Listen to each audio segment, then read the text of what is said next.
कोकणासह घाट माथ्यावर मान्सूनचा पाऊस जोर धरण्याची शक्यता आहे। रायगड आणि रत्नागिरीमध्ये मुसळधारेची शक्यता असल्यानं या दोन जिल्ह्यांना रेड अलर्ट आता दिला गेलेला आहे।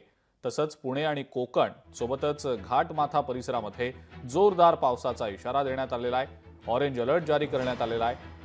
राज्यातल्या उर्वरित भागामध्ये मध्यम ते जोरदार सरींची शक्यता असल्यानं हवामान विभागाकडून सतर्कतेचा इशारा देण्यात आलेला आहे। काही भागात येलो अलर्ट जारी करण्यात आला आहे। महाराष्ट्रात अनेक भागांमध्ये सध्या पावसाचं थैमान पाहायला मिळतंय। मुंबईत सुद्धा खास करून मुंबई शहरामध्ये पावसाचा जोर आहे। पुण्यामध्ये तर गेले 2 दिवस सातत्यानं पाऊस पडतोय। पिंपरी चिंचवडमध्ये देखील पाऊस आहे। सातारा, नाशिक, सांगली, बीड, सोलापूर, सिंधुदुर्ग, रत्नागिरी आणि भंडारा या जिल्ह्यांमध्ये सुद्धा पावसाचा जोर पाहायला मिळतोय।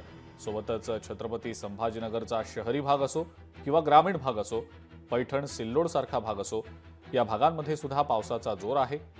अकोला आणि पिंपरी चिंचवड या भागांमध्ये सुद्धा जोरदार पाऊस पडतोय।